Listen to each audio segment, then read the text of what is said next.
Nicolas Pucheux qui est avec nous, est-ce qu'il y a eu un refus d'obtempérer de la part du motard qui a été blessé et donc opéré ces dernières heures?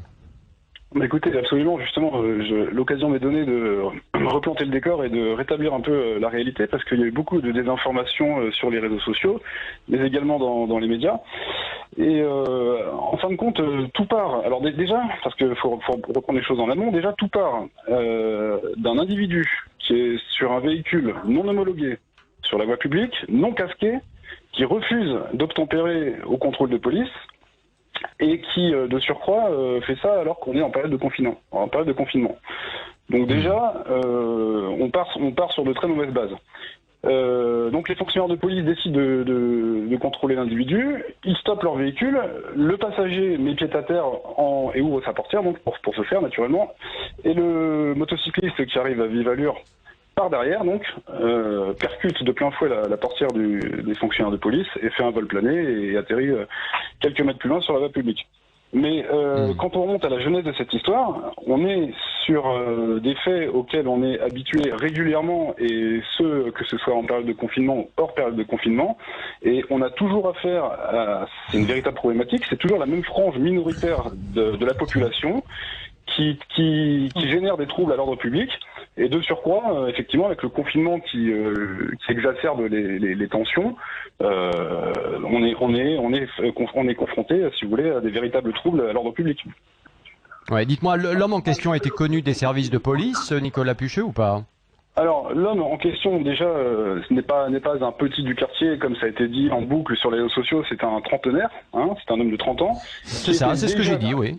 Oui, absolument, non, mais comme ça a été véhiculé par les réseaux sociaux, il y a eu beaucoup de désinformations, donc effectivement, non seulement c'est un adulte, mais de surcroît, c'est quelqu'un qui est déjà connu pour de multiples faits des services de police, et qui était notamment sous contrôle judiciaire, donc il n'en est pas à ses premiers faits, à son premier fait. C'est pas un perdreau de l'année, oui. Ah non, c'est pas un lapin de 6 semaines, c'est quelqu'un qui était défavorablement connu de nos services, c'est quelqu'un qui a tourné pendant de longues minutes autour du véhicule de police en narguant les fonctionnaires de police, en les provoquant, etc. Et donc voilà, jusqu'à que survienne ce dramatique incident, parce que nous sommes bien d'accord, il s'agit d'un accident dramatique, mais qui n'aurait jamais pu avoir lieu si cet individu était resté confiné chez lui, comme 3/4 de la population française qui se soumet aux lois de la République. Oui. Est-ce que l'IGPN n'est pas saisi pour... enfin, l'IGPN n'est pas saisi pour le moment, mais est-ce que vous souhaitez, vous, en tant que policier, que l'IGPN soit saisi pour que la lumière soit faite? C'est ce que demande la famille de la victime et l'avocat. Bien sûr, il y a des enquêtes en cours qui détermineront la responsabilité des fonctionnaires à ce moment. Et effectivement, l'IGPN enquête à charge et à décharge, et toute la lumière doit être faite sur cet accident dramatique, bien évidemment. Au début du confinement, on a entendu le secrétaire d'État qui travaille au ministère de l'Intérieur, M. Nunez, nous dire que, en gros, il ne fallait pas, appliquer le confinement et les règles qui vont avec de manière aussi dure dans certains quartiers qu'ailleurs en France.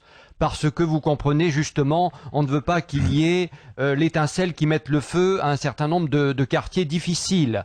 Quartiers dans lesquels d'ailleurs, je le dis au passage, le trafic de drogue et l'économie qui permet à un certain nombre de vivre. Parce qu'il faut quand même le dire et le redire. Bon, alors, est-ce que vous trouvez ça normal que dans ces quartiers, eh bien, les PV ne soient pas aussi légion pour ceux qui ne respectent pas le confinement que ailleurs dans d'autres territoires en France?